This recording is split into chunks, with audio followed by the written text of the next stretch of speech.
Bookaholics, and welcome back to another video. Today we're going to be talking through some series starting in 2024. I did a video back in December where I talked about all of the series that are going to be concluding this year. As a binge reader, I do keep track of series, but mostly when series are coming to an end. However, I decided let's go talk about some of the series that are going to be starting this year so that I can also keep track of those, if for nothing else, so that I can wait and anticipate while all of you guys read, and then I will binge read when they're all out. I do have these based on the date that they are released. I do have a couple that are already out because I'm getting to this in February. These are the top ones that I am most excited to get into. If you can think of any others that I have not mentioned, however, please do let me know in the comments down below because I am very excited to get to more series, and the more that are coming out, the better. I have 14 series to talk about today. Most of these are for the first half of the year, so I might need to do another one of these later on in the year. But for now, these are the ones that are definitely coming out.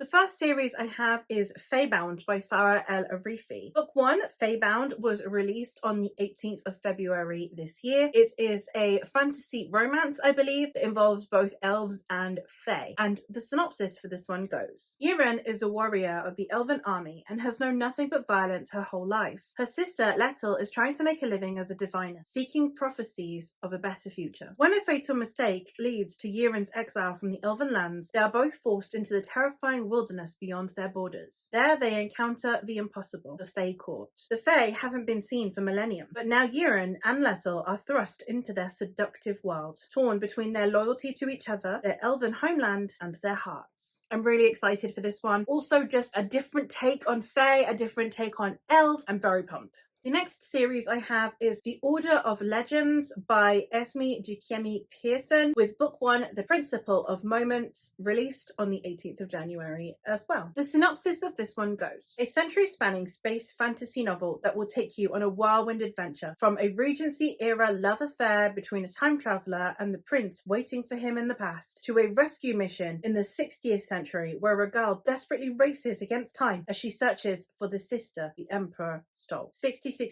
In Emperor Thraken's brave new galaxy, humans are not citizens. Instead, they are indentured laborers, working to repay the debt they unwittingly incurred when they settled on Garan, a desert planet already owned by the Emperor himself. Asha Akindale knows she's just another voiceless cog working the assembly lines that fuel the vast imperial war machine. Her only rebellion, studying stolen aeronautics manuals in the dead of night. Then a cloaked stranger arrives to deliver an impossible message, and her life changes in an instant. 1812. Obi-Amandi is done with time travelling. Never mind the fact he doesn't know how to cure himself of the temporal sickness he caught while anchoring his soul to Regency London, one that unmakes him further with every jump, or if the prince he loves will ever love him back, or why his father disappeared. He is done, until he hears about the ghost of a girl in the British Museum, a girl from another time. When Obi's path tangles with Asha's and a prophecy awakens the cold darkness of space, they must voyage through the stars, racing against time, tyranny, and the legacy of three heroes from an ancient religion who may be awakening, reincarnated in ways beyond comprehension.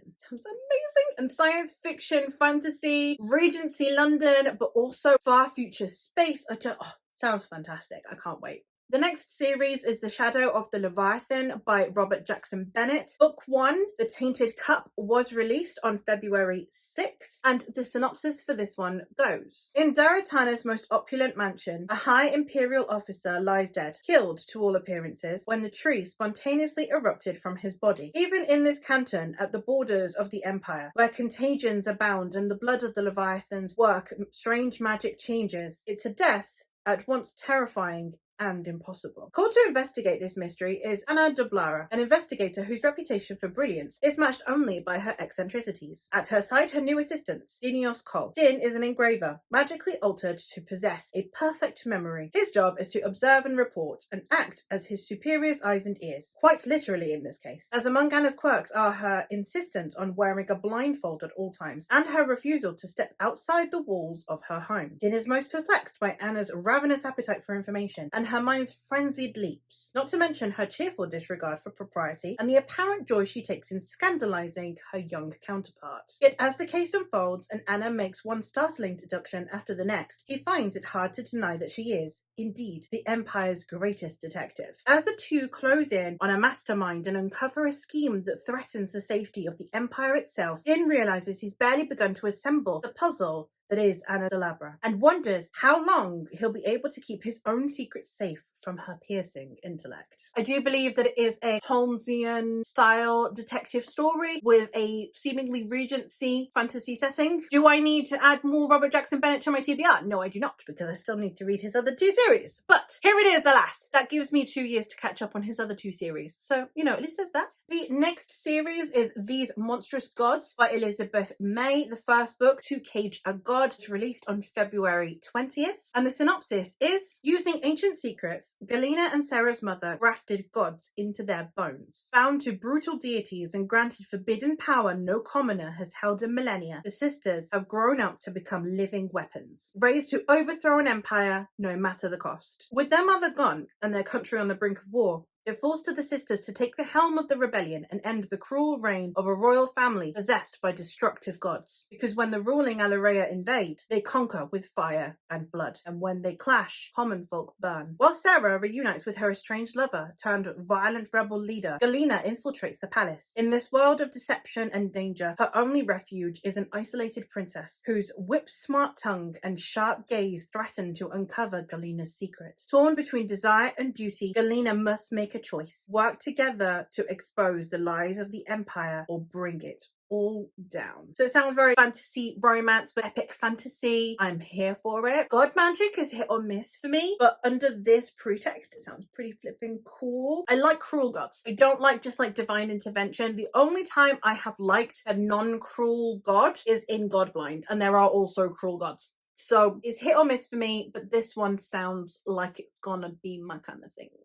The next series is The Drowned World by Eliza Chan, with Book 1, Fathom Folk, being released on February 27th. Welcome to Tiankawi, shining pearl of human civilization and a safe haven for those fleeing civil unrest. Or at least, that's how it first appears. But in the semi-flooded city, humans are quite literally peering down from skyscrapers and aerial walkways on the Fathom Folk. Sirens, sea witches, kelpies and kappas who live in the polluted waters below. For half-siren Myra, promotion to captain on the border guard means an opportunity to reform. At last, she has the ear of the city council and a chance to lift the repressive laws that restrict Fathom Folk at every turn. But if earning the trust and respect of her human colleagues wasn't hard enough, everything Myra has worked towards is put in jeopardy when a water dragon is exiled to the city. New arrival Nami is an aristocratic water dragon with an opinion on everything. Frustrated by the lack of progress from Myra's soft approach to gaining equality, Nami throws her lot in with an anti-human extremist group, leaving Myra to find the headstrong youth before she makes everything worse. And pulling strings behind everything is Cordelia, a second-generation sea witch, determined to do what she must to survive and see her family flourish, even if it means climbing over the bodies of her competitors. Her political game playing and underground connections could disrupt everything Nami and Myra are fighting for. When the extremists sabotage the annual boat race, violence erupts, as does the clampdown on Fathom Folk rights. Even Nami realizes her new friends are not what they seem. Both she and Myra must decide if the cost of change is worth it, or if Tiankawi should be left to drown. This sounds so good. Hierarchical style fantasies that are, like in this case, like a literal hierarchy. It kind of gives me Arcane vibes in the upper city, lower city thing. And then also just some water creatures. Like I've been really craving water creatures lately. We get so many dragons. Lately we've been having more like griffins and phoenixes. But I want me some water folk.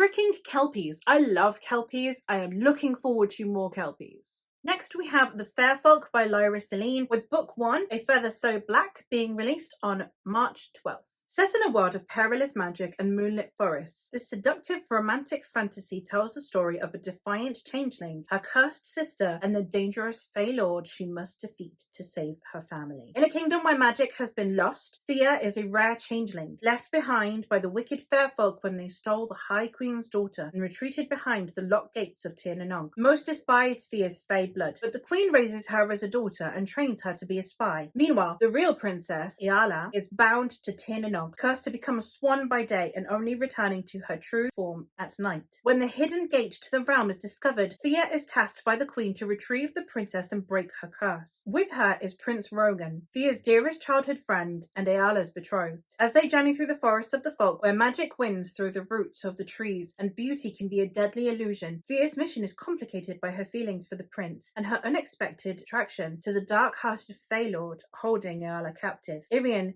might be more monster than man, but he seems to understand Fia in a way no one ever has. Soon, Fia begins to question the truth of her mission, but time is running out to break her sister's curse, and unraveling the secrets of the past might destroy everything she has come to love. Fantasy romance, it's got folklore vibes, which I am totally here for, and I really like that it has Irish mythology folk thing going on with the Tir na nog. At the same time, you've got the fair folk and like clearly there's like Fey Lord, and then you've also got like the Princess of Swan Lake thing going on. I'm really excited for it. Hopefully I can get to it soon. Next, I have The Dance of Shadows by Rogba Payne. Book 1, The Dance of Shadows, is going to be released on April 18th. And the synopsis for this one goes, Rumi and his family are Odu, stricken with poverty and disparaged by the other tribes. When ruthless agents of Palamane, the colonizing nation that dominates the continent of Basmine, threaten to destroy the village market, Rumi takes it upon himself to liberate his family. Taking a place in the prestigious Golden Room, where earrings from his music offer a chance at freedom, he shoulders his pride and resentment in a bid to make it to the top. On what should be Rumi's greatest night at the Golden Room, his life is turned upside down. A terrifying individual known as the Priest of Vultures attacks Rumi and his family. Before her death, Rumi's mother, Andunola, solicits the help of a dying god and saves Rumi, setting him on a path to become a warrior with the ability to use their shadow as a weapon. But Rumi's need for vengeance may be more important to him than the future of his people. This is one I am really excited for. I'm a little bit concerned because we do have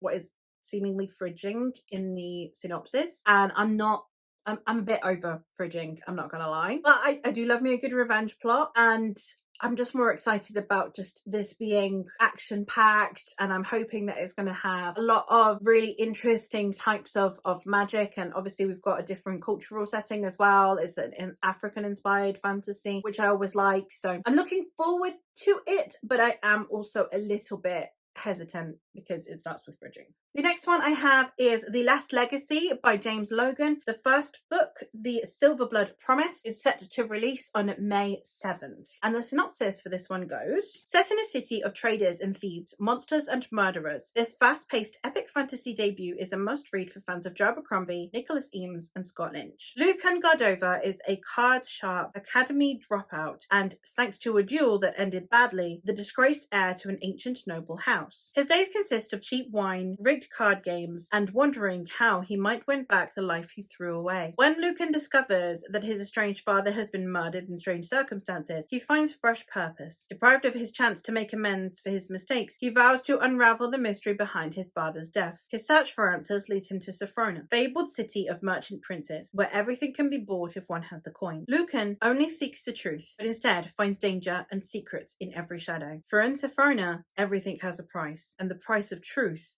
is the deadliest of all. Sounds so good. Like, I love this kind of story. This whole deceitful merchant city, and everything is not what it seems, and you're going to get deceived. And I'm really excited about this one. It's not innovative in its synopsis, but it sounds good anyway. One that does sound innovative in its synopsis, however, is we have Mage Bike Courier by Hannah Lee. Book 1, Road to Ruin, is set to release on May 14th, and the synopsis of this one goes, Jinlu has the most dangerous job in the wasteland. She's a mage bike courier, one of the few who venture outside the domed cities on motorcycles powered by magic. Every day she braves the wasteland's dangers, deadly storms, roving marauders, and territorial beasts to deliver her wares. Her most valuable cargo? A prince's love letters addressed to Yinarine, a princess desperate to escape the clutches of her abusive family and soon-to-be husband. Jin, desperately in love with both her and the prince, can't refuse Yinarine's plea for help. The two of them flee across the wastes, pursued by Yinarine's furious father, her scheming betrothed, and a bounty hunter with mysterious powers. A storm to end all storms is brewing, and dark secrets about the hereditability of magic are coming to light. Jin's heart has led her into peril before, but this time she may not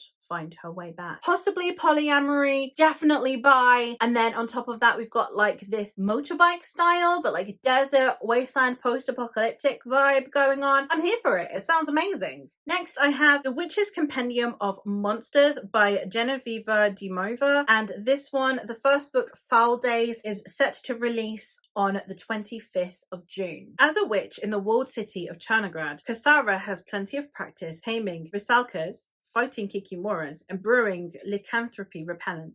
There's only one monster Kasara can't defeat, her ex, the Zime, known as the Tsar of Monsters. She's defied him one too many times, and now he's hunting her. Betrayed to him by someone close to her, Kasara's only hope is to trade her shadow, the source of all her powers, for illegal passage across the wall to Belograd, where monsters can't follow. Life in Belograd should be sweet, but Kasara soon develops a fast-acting version of the deadly wasting sickness that stalks shadowless witches, and only reclaiming her magic can cure her. To trace her shadow, she'll have to team up with the suspiciously honorable detective investigating the death of a smuggler who brought her across the wall. Even worse than working with the cops is that all the clues point in a single direction. One of Zime's monsters has found a crack in the wall, and Kasara's magic is now in the Zime's hands. The clock is ticking, the hunt is on, and Kasara's priorities should be clear. But is she the hunter or the hunted? And in a city where everyone is out for themselves, who can Kasara trust to assist her in outwitting the man, the monster, she's never been able to escape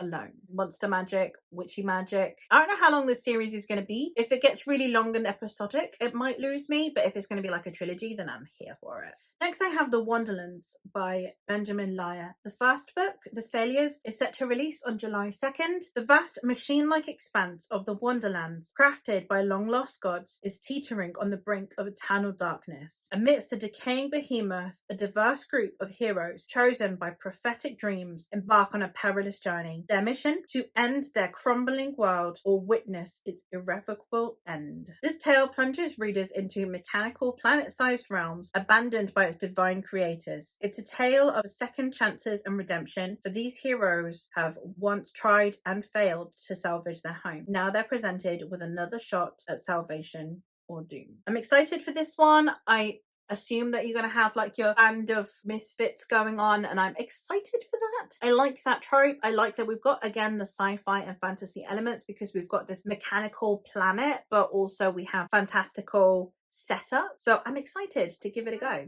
A duo of authors that I have not yet tried their kind of more popular series. I'm still going to put this on the list, but it's more for you than it is for me. And that is the Captives War series by James S.A. Corey. The first book, The Mercy of Gods, is set to release on August 6th. And this is about how humanity came to the planet called Amgen is lost in a fog of history, but that history is about to end. The Carricks, part Empire, part Hive, have waged wars of conquest for centuries, destroying or enslaving species across the galaxy. Now they are facing a great and deathless army. The key to their survival may rest with the humans of Anjin. Caught up in academic intrigue and affairs of the heart, David Alcor is pleased just to be an assistant to a brilliant scientist and his celebrated research team. Then the Carrick ships descend, decimating the human population and taking the best and brightest of Anjin society away to serve the Carrick's homeworld. And David is swept along with them. They are dropped in the middle of a struggle they barely understand, set in a competition against the other captive species, with extinction as the price of failure. Only David and a handful of his companions see past the Darwinian contest to the deeper game that they must play to survive, learning to understand and manipulate the Carricks themselves. With a noble but suicidal human rebellion on one hand and strange and murderous enemies on the other, the team pays a terrible price to become the trusted servants of their new rulers. David Alcor is a simple man swept up in the events that are beyond his control and more vast than his imagination. He will become the champion of humanity and its betrayer, the most hated man in history and the guardian of his people. It sounds really good, but I do want to read The Expanse first. I like reading authors in publication order, and The Expanse is so long. It's going to take me so long. So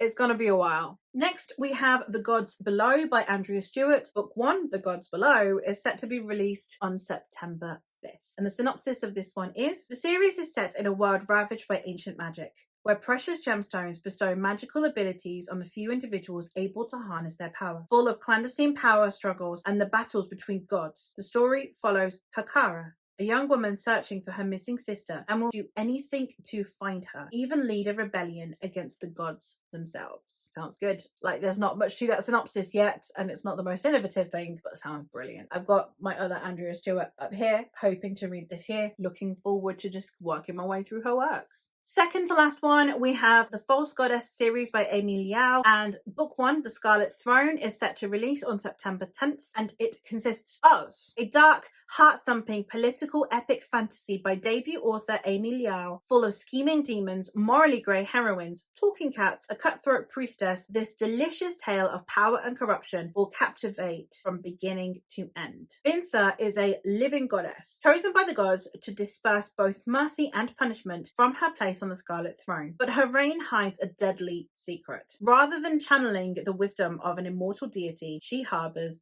a demon. But now her priests are growing suspicious. When a new girl, Meda, is selected to take over her position, Binsa and her demons strike a deal. To magnify his power and help her wrest control from the priests, she will sacrifice human lives. She'll do anything not to end up back on the streets, forgotten and alone. But how much of her humanity is she willing to trade in her quest for power? Deals with demons are rarely so simple. I'm very excited for this one. Got some demon magic going in there. Sounds fun. I mean, sounds kind of terrifying, but it sounds fun. And the last one I have is The Echo Archives by Melissa Caruso. The first book, The Last Hour Between Worlds, is set to come out on November 19th. I have another Melissa Caruso series up here, so I'm really excited to just be working my way through this author's works. Kembrel Thorne is spending a few hours away from her newborn, and she's determined to enjoy the party no matter what. But when guests start dropping dead, Kem has no choice but to get to work. She's a member of the Guild of Hounds, after all, and she can't help picking up the scent of trouble. She's not the only one. Her professional and personal nemesis, notorious burglar Rika Nonsuch, is on the prowl. They quickly identify what's causing the mysterious grandfather clock that sends them down an echo every time it chimes. In each strange new layer of reality, time resets and a sinister figure appears to perform a blood-soaked ritual. As Kem and Rika fall into increasingly macabre visions of the city, they'll need to rely on their wits and each other to unravel the secret of the clock and save their city. Seems like possibly enemies to lovers, but also potentially, you know, the kind of like having to work together. Forced proximity, is that what it's called? Having to rely on each other even though they hate each other. Sounds like it's gonna be a good time. I am assuming that this one is heavily romantic, but I actually have no idea. They might just end up being buddies. I don't know, but the setup sounds very much like a romance. But that's everything. Those are all of the series I have on the list. Let me know if I have missed any. Like I said, let me know if you're going to be picking up any of these or if you've picked up any of the ones that have already been released. And that's it. Let me know. I want all the information. I want to make lists of series. That's literally why I'm here. So that's all for me for today. So thank you ever so much for watching, and I'll hopefully catch you in another one soon.